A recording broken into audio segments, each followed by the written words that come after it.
लातूर लोकसभेचे उमेदवार डॉक्टर शिवाजी काळगे यांच्या विजयाचे शिल्पकार असणारे धीरज देशमुख आपल्यासोबत भैया विजय होतोय, काय भावना आहेत पहिल्या? खऱ्या अर्थानं सर्वप्रथम मी भारताच्या जनतेचे अभिनंदन करतो की भारताच्या जनतेने इंडिया आघाडीच्या मागे मतांचा जो पाऊस उभा केला, मतांची ताकद जी उभा केली, त्याच्यामधून भारतामधून जिकडे आपण बघतोय सर्वत्र इंडिया आघाडीच्या उमेदवारांचा चांगला रिपोर्ट निकाल पुढे येतोय।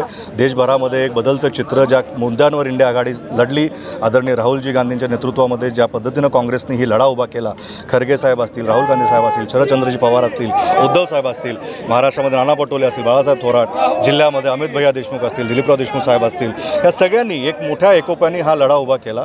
लोकांनी ज्या मुद्द्यांवर इंडिया आघाडी लढत होती, बेरोजगारीचा विषय असेल, शेतकऱ्यांचा विषय असेल, संविधान वाचवण्याचा विषय असेल, ह्या सगळ्या गोष्टींना आम जनतेचे प्रश्न घेऊन खऱ्या अर्थानं काँग्रेस आणि इंडिया आघाडी लढली आणि हा जनतेचा विजय, हे जनतेचं सरकार येत्या काळामध्ये आपल्या भारतामध्ये रुजू होणार आहे आणि परत एकदा भारताचं सरकार येईल अशी आमची अपेक्षा आहे। तब्बल 10 वर्षांनी काँग्रेसने आपला बालेकिल्ल्यावरती झेंडा फडकवला।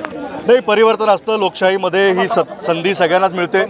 अनेक वर्ष ह्या जिल्ह्यांनी काँग्रेसच्या नेतृत्वाला पुढं केलं, काँग्रेसचा उमेदवार निवडून गेला, दुसऱ्या विरोधी पक्षालाही त्यांनी संधी दिली, पण 10 वर्ष संधी घेतल्यानंतर त्यांना काही चांगलं काम करता आलं नाही आणि त्याच्यामुळे परत एकदा डॉक्टर शिवाजी काळगेंच्या रूपामध्ये आम्हाला काँग्रेसला परत लोकांनी विश्वास आमच्या मागे उभा केला आहे आणि मला खात्री आहे त्यांचे उमेदवार म्हणून, लोकप्रतिनिधी म्हणून लोकसभेमध्ये जेव्हा जातील, पार्लमेंटमध्ये जातील, अतिशय चांगलं जिल्ह्याचे प्रश्न घेऊन ते करतील आणि इंडिया आघाडीची ताकद वाढवण्यामध्ये त्यांचं महत्त्वाचं काम राहील।